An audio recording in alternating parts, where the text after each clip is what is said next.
단군 이래 최대 무기 개발 프로젝트인 한국형 전투기 사업이 본궤도에 올랐다. 개발에만 8조 6천억 원이 소요되는 초대형 사업인 만큼 국내외적인 관심도 높다. 국방과학연구소와 한화시스템이 개발한 다기능 이상 배열 레이더는 시제품이 완성된 상태다. 엔진과 전자장비를 비롯한 구성품들도 조립을 기다리고 있다. 이들 장비는 내년의 모습을 드러낼 CJ-1호기에 탑재될 예정이다. 하지만 KF-X의 핵심인 항공무장을 둘러싼 우려는 여전하다. 미국 정부의 의사결정 지연으로 미국 제-항공무장 중 상당수가 KF-X의 체계 통합되지 않고 있다. 무장 문제가 해결되지 않으면 KF-X는 훈련기 수준에 불과하다.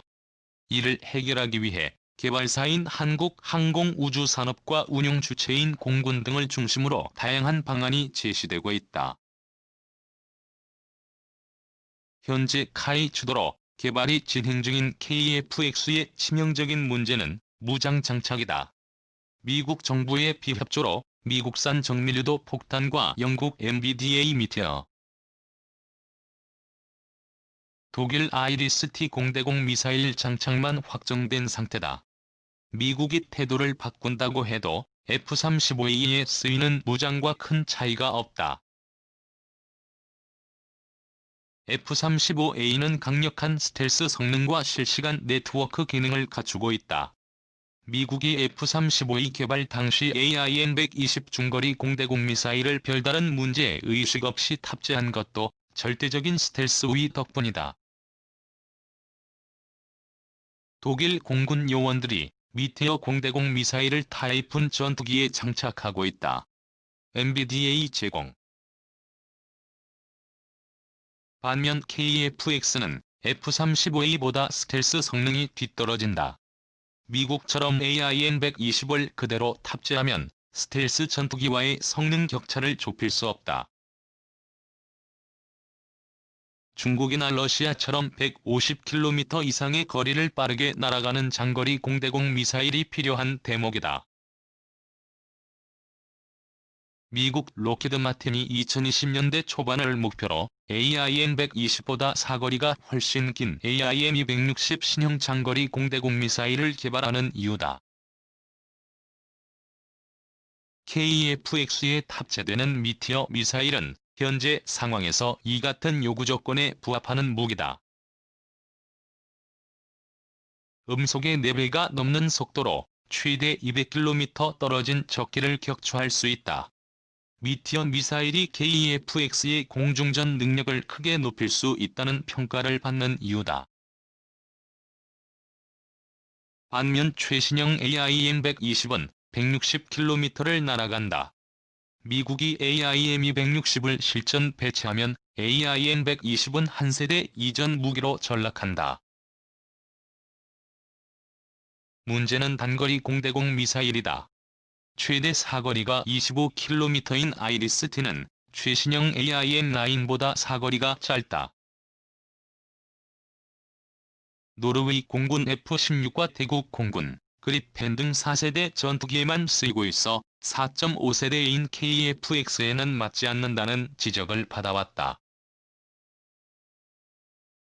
F-35 전투기에서 아스람 공대공 미사일이 발사되고 있다.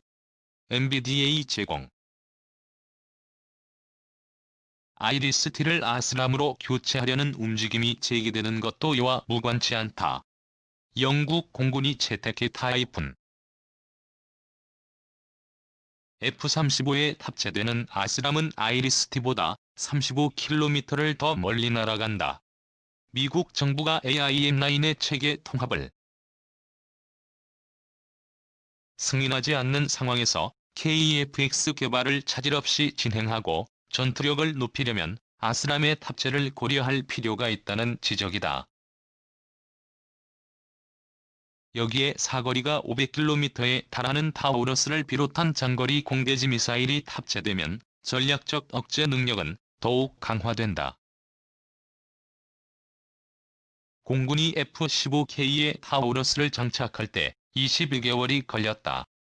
반면 KF-X에 타우러스를 장착하는 데 필요한 시간은 12개월에 불과하다. 미국 보잉이 만든 F-15K와 달리 KF-X는 국산 전투기인 만큼 체계 통합 절차가 더 수월하기 때문이다. 성능이 검증된 타우러스와 미티어 아스람 미사일을 갖추면 전투력을 높이면서 KF-X 개발 리스크는 줄일 수 있다. 이와 관련해 국내 기술 축적과 방위산업 육성 차원에서 1차 생산 물량은 타우러스와 미티어, 아스람 미사일을 탑재하되 2차 생산 물량은 국산 중거리 공대지 미사일을 장착해야 한다는 주장이 나온다. 100% 국내 개발은 리스크가 크다. 개발을 완료해도 감항 인증을 받아야 하고 KF-X에 탑재해 성능 시험도 진행해야 한다. 이 과정에서 얼마나 많은 시간이 걸릴지 알 수 없다. 미사일 개발 경험을 갖춘 영국의 미티어 미사일 개발 기간이 25년에 달했다는 점을 감안하면 우리나라는 그 이상의 시간이 걸릴 수도 있다. 미사일 형상이나 탄두 등 핵심 기술이 부족한 만큼 타우러스 KE 기술을 응용, KF-X와 FA-50에 탑재하는 방안이 비용 대비 효과가 뛰어나다는 평가다. KF-X 리스크 완화를 위해서라도 KF-X 초기 생산부는 외국 무장을 탑재하고 장기적 관점에서 해외 업체와의 협력을 통한 국산 무장 개발을 고려하는 것이 적절한 이유다. 지난해 10월 개최된 서울항공우주 및 방위산업 전시회를 찾은 관람객들이 한국형 전투기 모형을 보고 있다. 세계일보 자료사진. KF-X를 성공적으로 개발해 실전 배치하기까지는 많은 리스크가 남아있다. 실시간 네트워크를 중시하는 현대 전장 환경은 전투기를 기계가 아닌 전자제품의 성격이 강한 장비로 탈바꿈하도록 요구한다. 그만큼 개발 과정에서 리스크가 크다. KF-X 개발 및 운용 과정에서 발생할 리스크는 체계 통합과 기체 개발을 맡고 있는 카이에 집중되어 있다. 코로나19 사태로 인도네시아가 기술진을 한국에서 철수하고 개발 분담금도 제대로 내지 않는 상황은 카이의 부담을 가중시킨다. 리스크 감소 또는 분산 전략이 필요한 대목이다. 프랑스 해군 항공대 소속 라팔 전투기가 미 해군 핵항모에 착함하고 있다. 미 해군 제공. 일각에서는 리스크 감소 기득권 포기라고 인식하기도 한다. 하지만 항공우주산업 선진국들은 체계 통합 업체와 구성품 제작사들이 리스크를 분담한다. 프랑스 라팔 전투기는 개발사인 다소 항공을 중심으로 전자장비 및 레이더 제작사인 달레스 M88 엔진을 만드는 스네크마 등이 참여한 라팔 인터내셔널이 판매와 수출을 담당한다. 유로파이터 타이푼 전투기도 에어버스를 중심으로 롤스로이스, MTU, 알레니아 등이 모여 유로파이터 유한회사를 만들어 생산과 판매 등을 담당한다.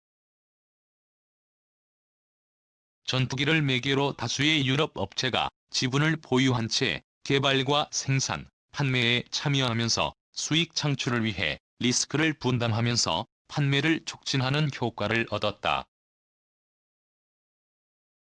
독일과 영국, 프랑스 등 유럽 각국 정부도 직간접적으로 자국 방산업체에 대한 지분을 갖고 있는 경우가 많다. 정부도 리스크 분담에 참여하는 셈이다. KF-X도 마찬가지다.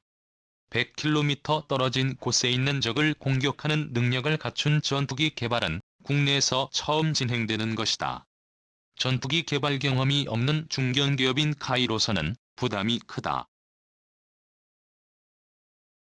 한국형 전투기에 탑재될 F-414 엔진이 지난해 10월 개최된 서울항공우주 및 방위산업 전시회에서 한화 부스 앞에 전시되어 있다.